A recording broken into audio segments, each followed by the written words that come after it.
Hey, how's it going? It's Mr. Fisher coming at you again. It's Sunday night, about 10:30, because that's about the time that I do these sorts of things. It's almost like I procrastinate nearly as badly as you guys do at your tasks. But you know what? I'm not here to judge, and neither are you. So let's go ahead and get started, okay? So we got Siddhartha again by Hermann Hesse. We are on the fifth chapter, which is called Kamala. And I got to tell you, Kamala is going to be life changing for Siddhartha because he, as a young man, thought, I don't need teachers anymore. I'm never going to need a teacher. But he was thinking about teachers like me. He was thinking about like school teachers and like religious educators and I don't know, college professors and that sort of thing. It turns out though that as a man, we've got a lot to learn and we can learn that from women. Now don't go crazy and start getting all bigoted or whatever on me. It's true. Because if you are a man, you've got a lot to learn about the other species. Well, some would say, but the other sex. And if you're a woman, you've got some to learn about men as well. But right now we're focusing on the male perspective because number one, Siddhartha's a male, and number two, the world's kind of sexist. So anyway, here we go. We're going to read this chapter about Kamala. Siddhartha learns something new on every step of his path. From the world was transformed. Now remember, he's all about like material beauty now. He looks at a flower and he's like, oh, that is a good looking flower right there. And he's like, this sky is so nice. Look at these fluffy clouds. I never noticed any of this stuff before. So he's like, wide eyed about everything. Now just imagine somebody who is, let's say, late teens, 18, 19, 17, 18, 19, somewhere in there. And he lays eyes on the most beautiful woman he's ever seen in his life. That's going to be like a world shaking moment. Okay. So that's what's going to happen here. He saw the sun rise over the forest mountains and set over the distant palm shores. At night, he saw the stars in the heavens and the sickle-shaped moon floating like a boat in the blue.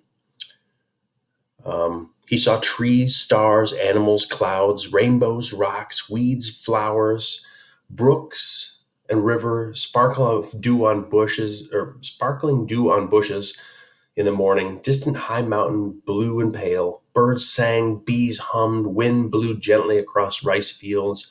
All this colored and in 10,000 different forms had always been there. The sun and moon had always shone, the river had always flowed, the bees had always hummed. But in previous times, all this had been nothing to Siddhartha, but a fleeting and elusive veil before his eyes. Regarded with distrust, condemned to be disregarded and ostracized from the thoughts because it was not reality, because reality lay on the other side of the visible. But now his eyes lingered on this side.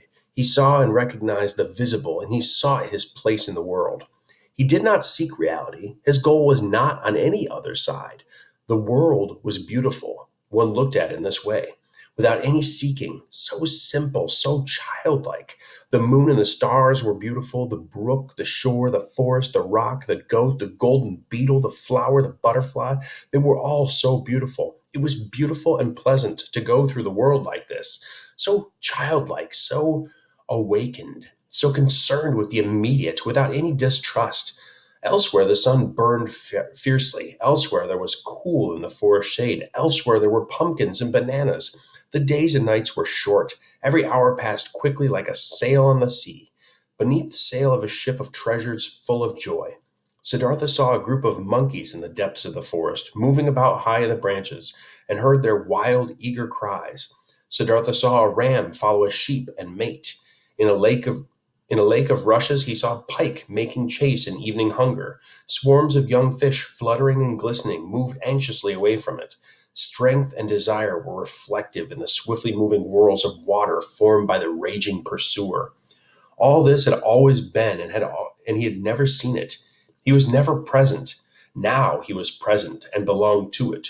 Through his eyes, he saw light and shadows. Through his mind, he was aware of the moon and the stars.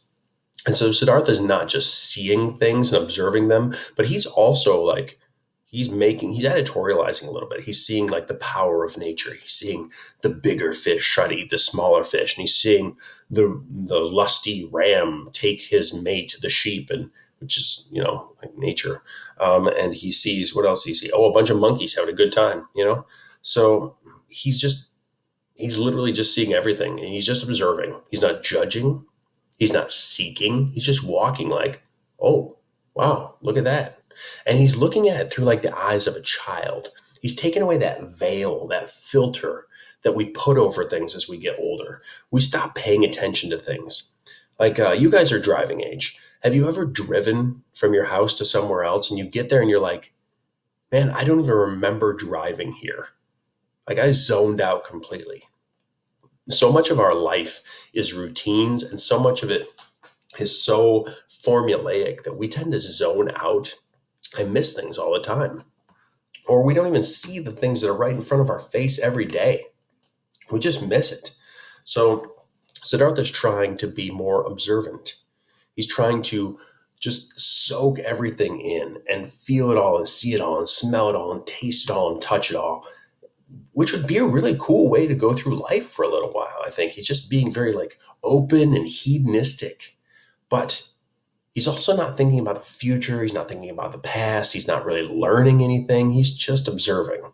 And so, while it has its merits, it can't be your entire life. You can't just wander through life looking at things. You do need to have plans, and you do need to take steps to grow and that sort of thing. But it's okay to take a break once in a while, especially if you're stuck in quarantine, for example. Okay. Let's see where else this goes. What other pretty things he finds? On the way, Siddhartha remembered all that he had experienced in the garden of Jadvana and the teachings that he had heard there from the holy Buddha, the parting from Govinda, the conversation with the illustrious one. He remembered each word that he had said to the illustrious one. He was astonished that he had said things which he did not then really know.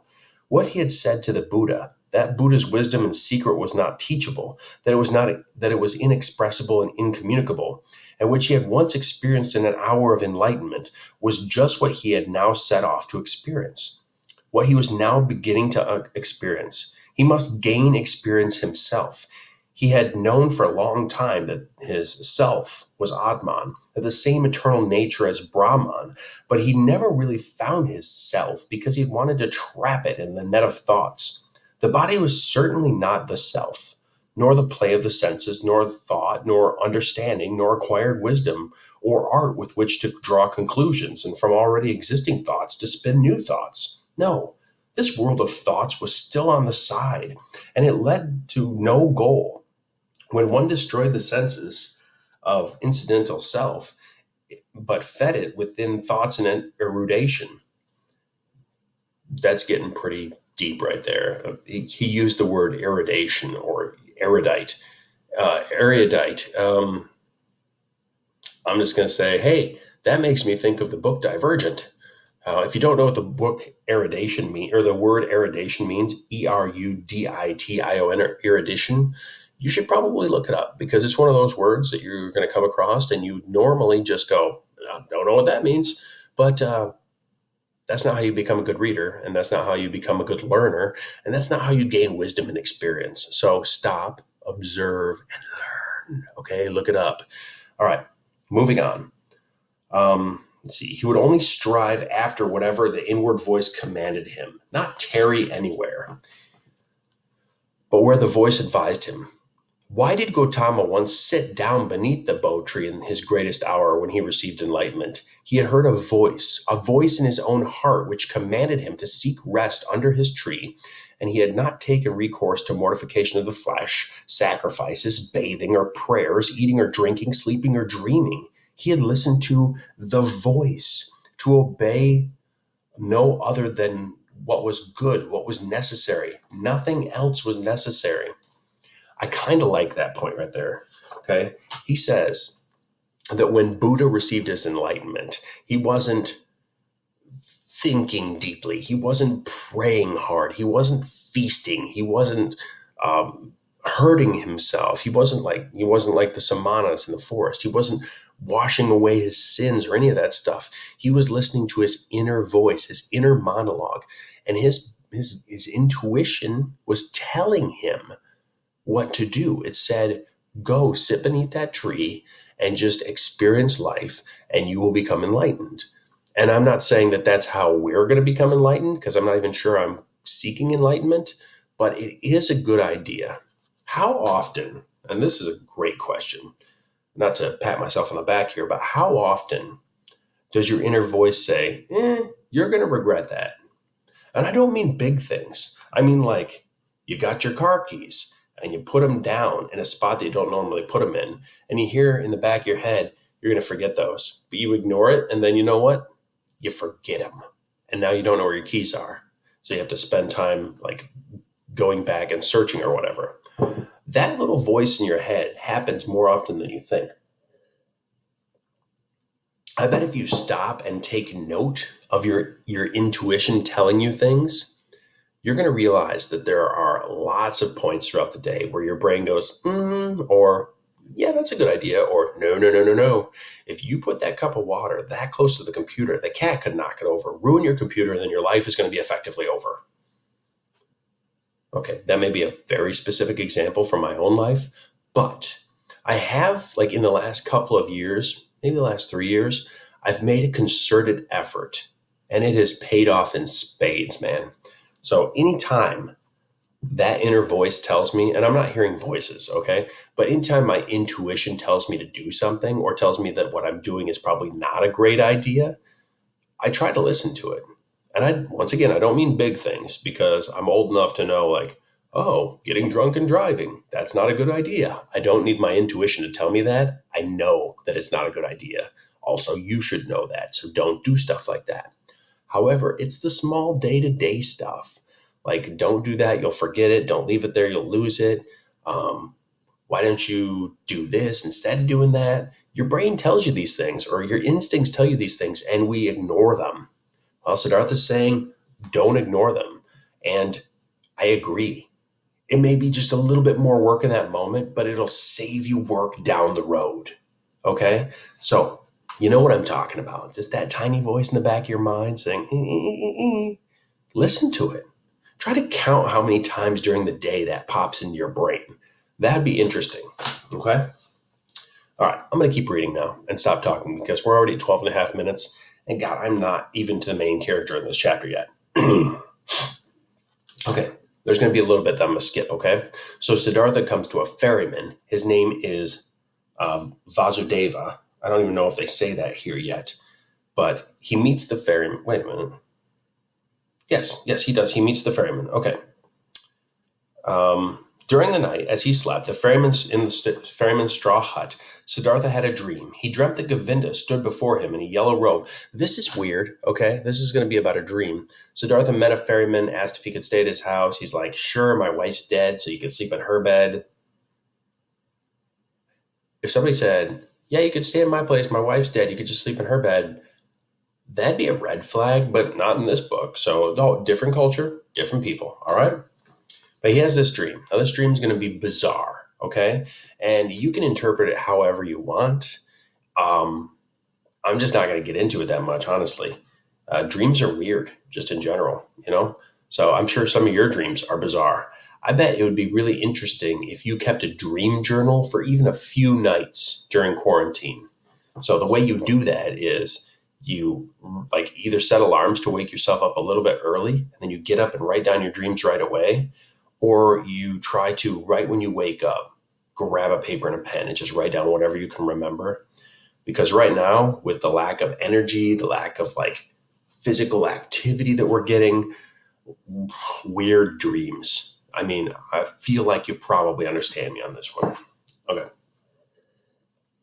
So, on to Siddhartha's bizarre dream. During the night, he slept in the ferryman's straw hut in his wife's dead wife's bed. Siddhartha had a dream. He dreamt that Govinda stood before him in the yellow robe of the ascetic. Govinda looked sad and asked him, why did you leave me? Thereupon, he embraced Govinda, put his arms around him and drew him to his breast and kissed him. So Siddhartha saw Govinda. Govinda was like, bro, you ditched me. And he's like, dude, I'm so sorry. Hugs. Oh, and he hugs him. Okay.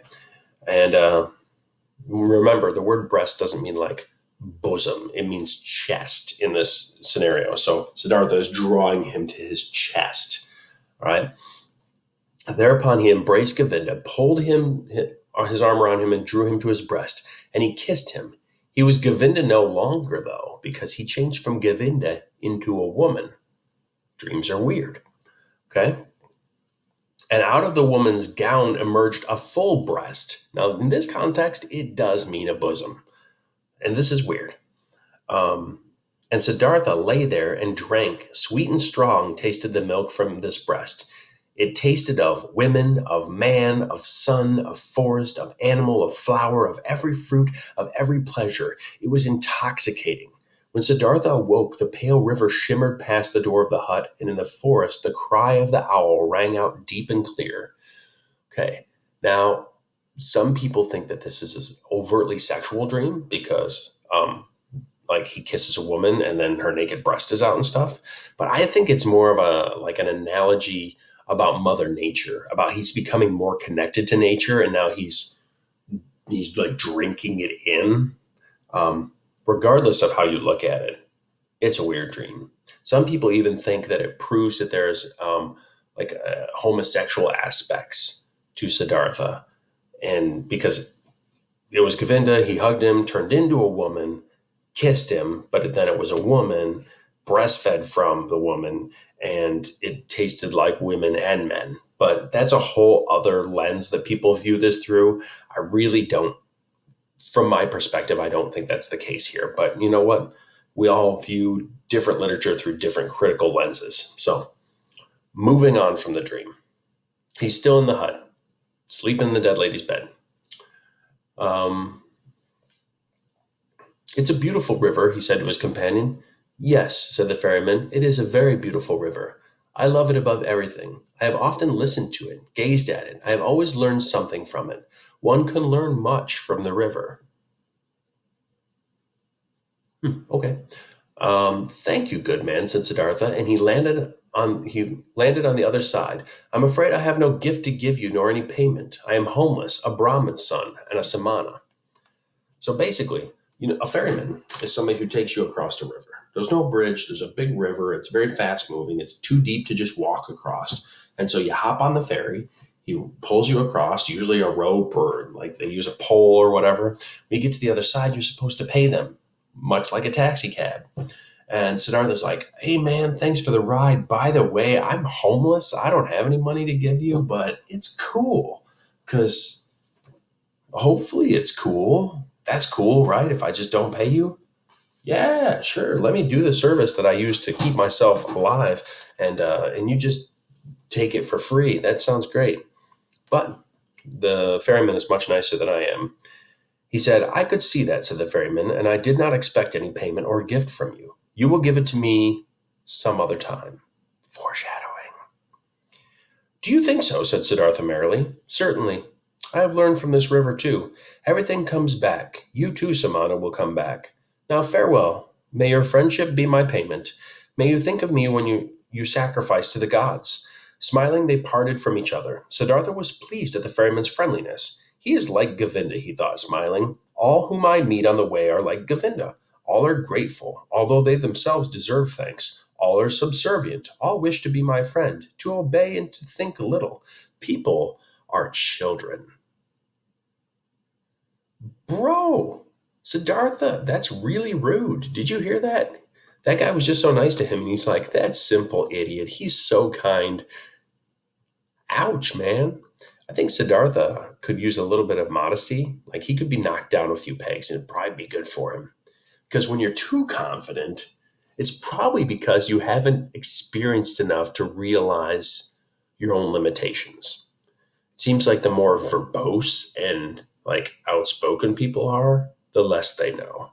The more confident you are, the less you've actually experienced. And the more judgmental you are, the less trauma you yourself have endured.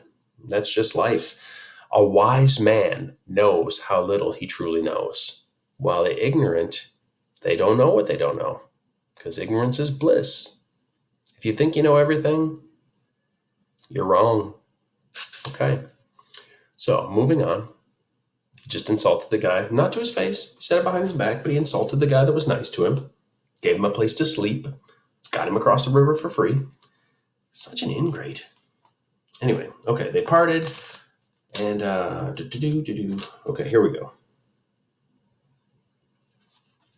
At midday, he passed through a village. Children danced about in the lane in front of the clay huts. They played with pumpkin stones and mussels. They shouted and wrestled with each other, but they ran away timidly when they saw the strange samana appear. At the end of the village, the path went alongside a brook, and at the edge of the brook, a young woman was kneeling and washing clothes. When Siddhartha greeted her, she raised her head and looked at him with a smile so that he could see that the whites of her eyes were shining. He called across a benediction as is customary among travelers, and asked how far the road still was to a large town. Thereupon she stood up and came towards him, her moist lips gleaming attractively in her young face. Okay, moist is a gross word. Let's be honest. So like this lady, she's doing laundry and she looks up and she sees this hot homeless dude, by the way, but hot dude. And she's like, oh, yeah. And she just like comes strutting over to him with her moist lips. Let's see. She exchanged light remarks with him, asked him if he had yet eaten, and whether it was true that Samanas slept alone in the forest at night and were not allowed to have any women with them. She then placed her left foot on his right and made a gesture such as women make when she invites a man to the kind of enjoyment of love which the holy books call ascending the tree. Siddhartha felt his blood kindling, so he feels fire in his blood because this random laundry lady just put her foot on his foot and said, you want to do it? And he's like, I think I do. Okay. I want to ascend the tree. Calm down. There's not going to be any ascending the tree here. Siddhartha felt his blood kindle as he recognized his dream again in that moment. He stooped a little towards the woman and kissed. Okay, this is weird. I've never had to record this on a video before. He kissed her on the chest. Okay, he reached, like, he's reliving the dream that he had last night. He kisses this woman because she's like, you want to? And he's like, yeah. In fact, I just had a dream about this. So then he reaches down and kisses her on the nipple. This is in broad daylight, people. This is weird. You just walk into a village and you start making out with some soggy wench and you want to ascend the tree. I'm not here to judge, but Siddhartha, come on, man. You can't just be climbing any tree you come up against. You're going to get splinters, you know? You got to make sure you pick the right tree. Sometimes you shouldn't climb any trees until you're married. That's up to you, you know, or at least in a committed relationship. Siddhartha's walking around climbing all sorts of trees. He's going to get a disease. Anyway. So, yeah, this is awkward even for me. He stooped a little toward the woman and kissed the brown tip of her breast. Looking up, he saw her face smiling, full of desire, and her half-closed eyes pleading with longing. Siddhartha also felt the longing and the stir of sex in him, but as he had never yet touched a woman, he hesitated a moment. Although his hands were ready to seize her, at that moment he heard his inward voice, and the voice said, "No!" Then all the magic disappeared from the young woman's smiling face. He saw nothing but an ardent glance of a passionate young woman. Gently he stroked her cheek and quickly disappeared from the disappointed woman into the bamboo wood. Let's talk about that for a second, okay? I said you should trust your inner voice, which you should, and he did, which is good, but that whole scenario was weird. He walks into a village, he sees kids playing, they run away. He sees a lady, he's like, hey, what's up? How's it going? How much longer is this road? And she's like, you want to have sex? And he's like, yeah. And then he kisses her breast, and then he walks into the woods. It's the weirdest part of any book I've ever read, except Brave New World, Chapter 5. Okay. So that section, I don't think that's a metaphor for Mother Nature. I think that's literally him saying, we need to start talking about, since we're talking about hedonism in the material world and nature, you know, we started off talking about like sheep mating and stuff. Now we're going to have to get into human sexuality, but not just with anybody.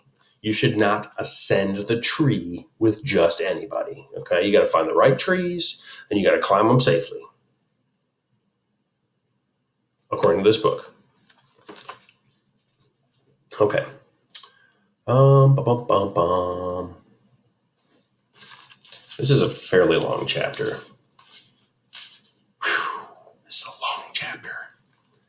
I'm going to skip a little bit. Okay, let's see.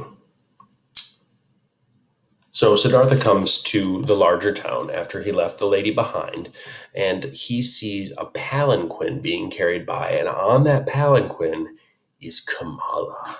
And he's looking dirty, okay? He's in a loincloth, he's all dusty and like nasty looking, his hair's a mess. He's probably got a beard full of like everything because he's been sleeping in the sticks and everything, which makes it all the weirder that that other lady wanted to have sex with him. But that's a whole other thing, okay? He sees Kamala. Okay? When the beautiful Kamala was approaching her grove late in the afternoon in her sedan chair, not palanquin, sedan chair, same thing. It's a chair being carried by 4 big burly dudes. Okay? Siddhartha was there at the entrance. He bowed and received the courtesan's greeting. He beckoned to the servant who was the last in the procession and asked him to announce to his mistress the young Brahmin's desire to speak with her. After a time, the servant returned, asked Siddhartha to follow him, conducted him silently into the pavilion where Kamala lay on her couch, and left him. "Did you not stand outside yesterday and greet me?" said Kamala. "Yes, indeed. I saw you yesterday and greeted you. But did you not have a beard and long hair yesterday and dusted?" Wait. Oh, I skipped a little bit. Okay, so he saw Kamala yesterday. She was gorgeous. He looked at himself and he's like, "I look awful." So he went into town and he got a haircut. And he got a haircut, got his beard shaved off, got some nice scented oils rubbed in, took a bath. He's all cleaned up and he's good looking now. Okay, he looks like himself again. He's a good looking man. And that's how he got in to see her. And she's like, "Didn't you have like a beard and like were dirtbag filthy and stuff?" "You have observed well. You have seen everything. You have seen Siddhartha, the Brahmin's son, who left his home in order to become a samana, and who was a samana for 3 years. Now, however, I have left that path and have come to this town, and the first person I met before I reached the town was you. I have come here to tell you, O Kamala, that you are the first woman to whom Siddhartha has spoken without lowered eyes. Never again will I lower my eyes when I meet a beautiful woman." Kamala smiled and played with her fan, made of peacock feathers, and asked, "Is that all that Siddhartha has come to tell me?" Now, let's get one thing out of the way here. Kamala is a courtesan. If you look that up, a courtesan is like an escort. And I want to draw a serious distinction here because sorry, my eyes are a little bit dry. I worked outside a little bit today, got some dust in them, and I'm tired. But, which is why, there we go. Okay, that was gross. Anyway, Kamala is a courtesan, which means she engages in adult activities for money, but not directly for money. They don't just hand her a stack of bills and then they make love. She is more like an escort, where like you give her gifts and presents, like a sugar baby, sugar daddy. Is that okay? If someone's a sugar, you know what? This is a weird conversation, but if there's like rich older person that's taking care of you, does that make you a sugar kid? No, I don't want to get into that. At any rate, to be fair, it's like prostitution, but it's not prostitution, okay? And in the culture that they live in India during this time period, a courtesan is someone who's actually wealthy and powerful and respected. The art of love and teaching people this kind of stuff for money and gifts and stuff, perfectly legit. It's fine.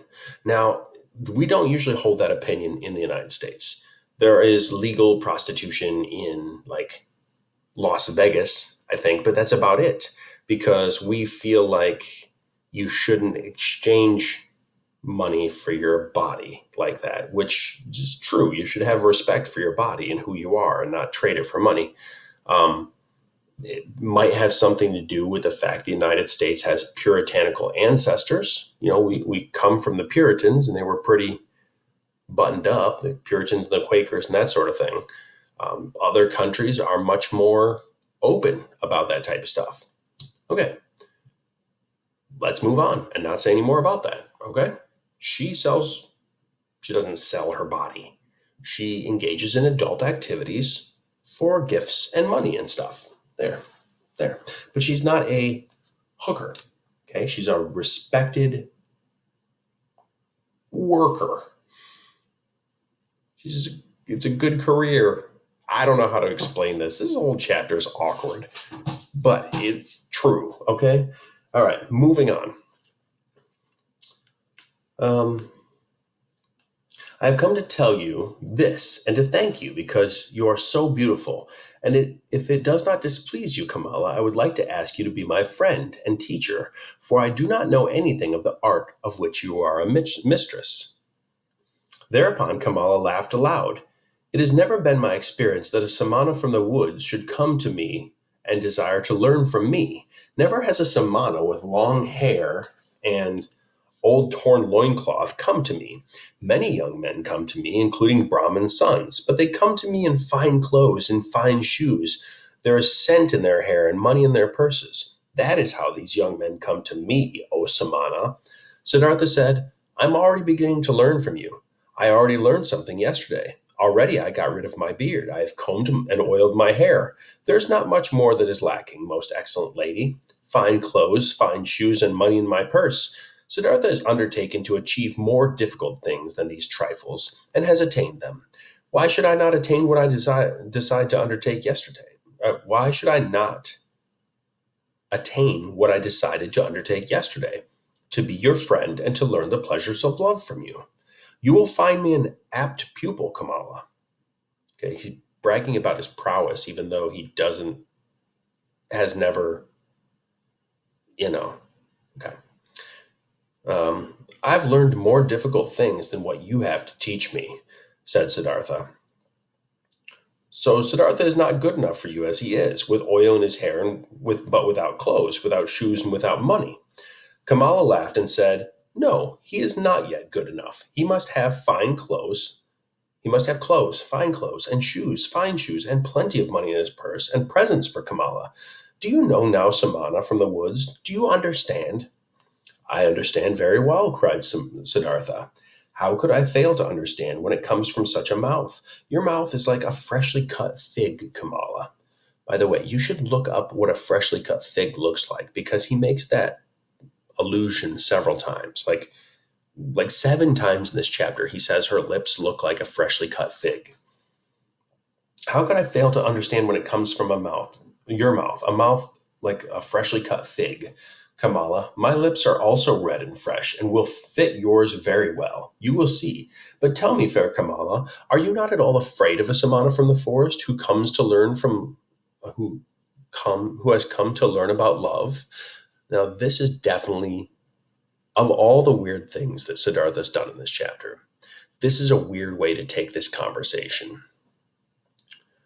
Why should I be afraid of a samana, a stupid samana from the forest who comes from the jackals and does not know anything about women?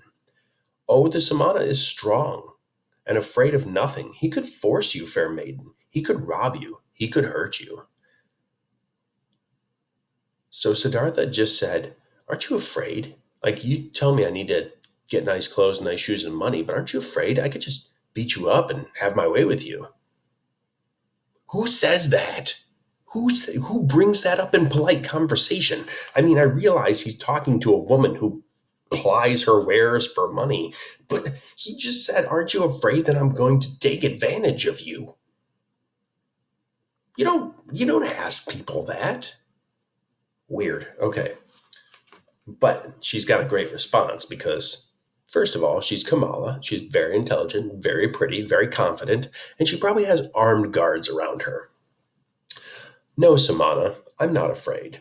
Has a Samana or a Brahmin ever feared that someone could come and strike him and rob him of his knowledge, of his piety, of his power for depth of thought? No, because they belong to himself, and he can only give them what he wishes, and if he wishes. That is exactly how it is with Kamala and with the pleasure of love. Fair and red are Kamala's lips, but try to kiss them against Kamala's will, and not one drop of sweetness will be obtained from them, although they know well how to give sweetness.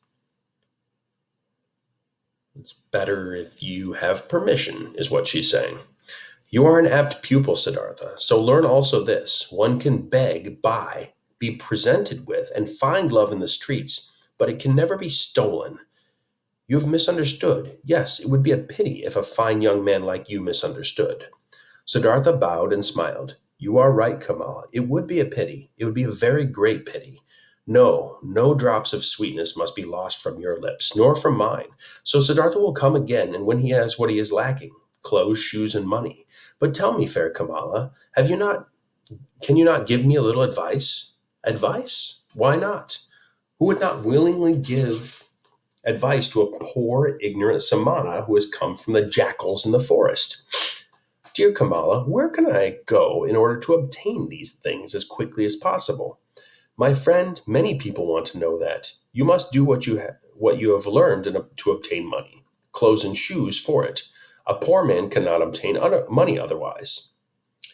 I can think, I can wait, and I can fast. Nothing else? Nothing. Oh yes, I can compose poetry. Will you give me a kiss for a poem? I will do so if your poem pleases me. What is it called? After thinking a moment, Siddhartha recited this verse. Into her grove went the fair Kamala. At the entrance to the grove stood the brown samana. As he saw the lotus flower, deeply he bowed, smiling acknowledged Kamala. Better, thought the young samana, to make sacrifices to the fair Kamala than to offer sacrifices to all the other gods. So that's his poem. He said, I don't have any money, but I can write a poem. Would you kiss me for a poem? And by the way, if that works, then there's a lot of English majors in college that really missed out. But she says, sure, if it's a good poem, and it's not that great of a poem, to be honest. But he does say it would be better to worship her than worship God. So that's pretty powerful. He's like, you're more beautiful than God is. So that's pretty solid work. Flattering and lying, but, Kamala clapped her hands loudly so that the golden bangles tinkled. Your poetry is very good, brown samana, and truly there is nothing to lose if I give you a kiss for it. She drew him with her eyes to her. He put his face against hers, placed his lips against hers, which were like a freshly cut fig again. Kamala kissed him deeply, and to Siddhartha's great astonishment, he felt how much she taught him, how clever she was, how she mastered him, repulsed him, lured him, and how after this long kiss, a long series of other kisses, all different, awaited him. He stood still, breathing deeply. At that moment, he was like a child, astonished at the fullness of knowledge and learning which had unfolded itself before his eyes. Your poetry is very good, said Kamala. If I were rich, I would give you money for it, but it will be hard for you to earn as much money as you want with poetry, for you will need much money if you want to be Kamala's friend, parentheses with benefits, parentheses. How you can kiss Kamala, stammered Siddhartha. Yes, indeed, that is why I am not lacking in clothes, shoes, bangles, and all sorts of pretty things. But what are you going to do? Cannot you do anything else besides think, fast, and compose poetry? I know all the sacrificial songs, said Siddhartha, but I will not sing them any more. I also know incantations, but I will not pronounce them any more. I have read the scriptures. Wait, interrupted Kamala. You can read and write? Certainly I can. Most people can do that. Not most people. I cannot. It is very good that you know how to read and write. Very good. You might even need the incantations. At that moment, a servant entered and whispered something to his mistress's ear. I have a visitor, said Kamala. Hurry and disappear, Siddhartha. Nobody must see you here. I will see you again tomorrow. However, she ordered the servant to give the holy Brahmin a white gown. Without quite knowing what was happening, Siddhartha was led away by the servant, conducted by a circuitous route to the garden house, presented with a gown, let into the thicket, and expressly instructed to leave the grove unseen and as quietly as possible. Contentedly, he did as he was told. Accustomed to the forest, he made his way silently out of the grove and over the hedge. Contentedly he returned to the town, carrying his rolled-up gown under his arm. He stood at the door of an inn where travelers met silently, begged for food, and silently accepted a piece of rice cake. Perhaps tomorrow, he thought, I will not need to beg for food. He was suddenly overwhelmed with a feeling of pride. He was a Samana no longer. It was no longer fitting that he should beg. He gave the rice cake to a dog and remained without food. The life that is lived here is simple, thought Siddhartha. It has no difficulties. Everything was difficult, irksome, and finally hopeless when I was a Samana. Now everything is easy as the instructions in kissing which Kamala gives. I require clothes and money. That's all. These are easy goals which do not disturb one's sleep. So everything in the world, all this is so simple. I just need to get some money, and then everything will be great. Then I can kiss Kamala more.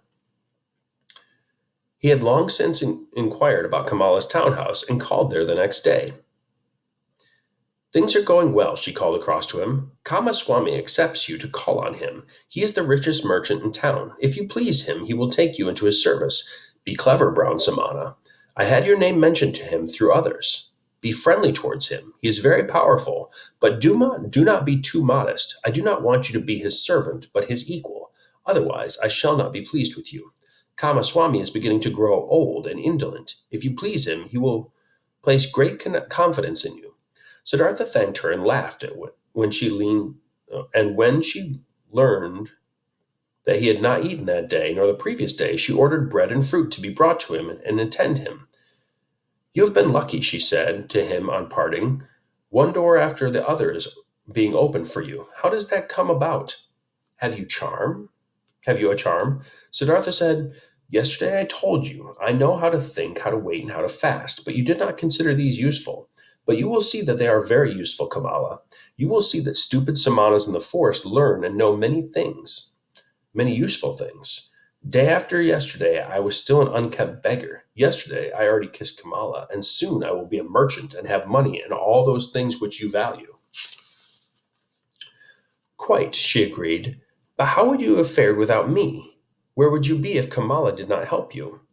My dear Kamala, said Siddhartha. Now, he's going to mansplain to her right now, and he's going to talk down to her, kind of like he did to the ferryman, the last person that helped him. Siddhartha is what you would call entitled. He feels like he deserves these gifts and these lucky turns that he gets.